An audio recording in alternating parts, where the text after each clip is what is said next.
সড়কে নিরাপত্তা সংক্রান্ত সচেতনতামূলক কার্যক্রমের অংশ হিসেবে লিফলেট বিতরণ করছে বাংলাদেশ সড়ক পরিবহন কর্তৃপক্ষ বিআরটিএ। সে খবর জানাতে ফার্মগেট এলাকায় আছেন রিপোর্টার মনির হোসাইন। সরাসরি যাচ্ছি তার কাছে। মনির,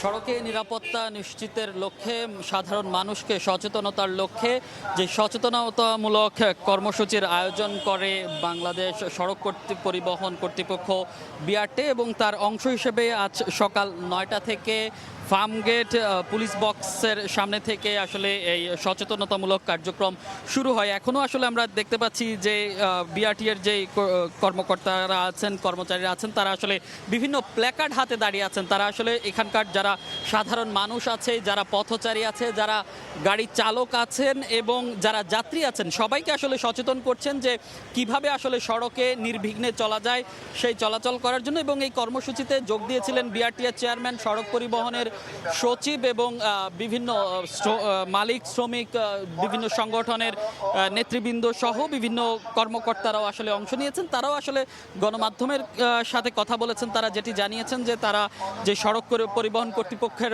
পক্ষ থেকে আসলে এই সড়কে যান চলাচল এবং নিরাপত্তা নির্বিঘ্নে রাখতে যেসব কর্মসূচি নেওয়া হয়েছে সেসবের সাথে একাত্মতা প্রকাশ করেছেন। এবং তারা আসলে আমরা যেটা দেখেছি যে সচিব সহ বিভিন্ন পরিবহন এবং সাধারণ মানুষের মাঝে লিফলেট বিতরণ করেছেন। লিফলেট বিতরণ করে তারা সচেতনতার আসলে সৃষ্টি করার যেই সেই প্রয়াস নিয়েছেন। এবং তারা আসলে আমরা এখনও দেখতে পাচ্ছি যে বিভিন্ন প্ল্যাকার্ড নিয়ে দাঁড়িয়ে আছে। প্ল্যাকার্ডে লেখা রয়েছে যে যত্রতত্র রাস্তা পারাপার না হতে এবং অযথা হর্ন না বাজাতে এবং এই ধরনের আসলে বিভিন্ন যে সচেতনতামূলক বার্তা আছে সেসব বার্তা নিয়ে আসলে তারা দাঁড়িয়ে আছেন এবং তারা সেসবই আসলে পৌঁছে দিচ্ছেন। এবং এখানকার যারা পথচারী আছেন, যারা ফুটওভার ব্যবহার করছেন না, তাদেরকে ফুটওভার ব্যবহারে উৎসাহিত করা হচ্ছে। যারা অযথা হর্ন বাজাচ্ছেন তাদেরকে হর্ন না বাজাতে উৎসাহিত করা হচ্ছে। এবং যারা যে রাস্তা পারাপারে আসলে নির্দিষ্ট যে নিয়ম কানুন আছে সেই নিয়ম কানুন মেনে চলছেন না, তাদেরকে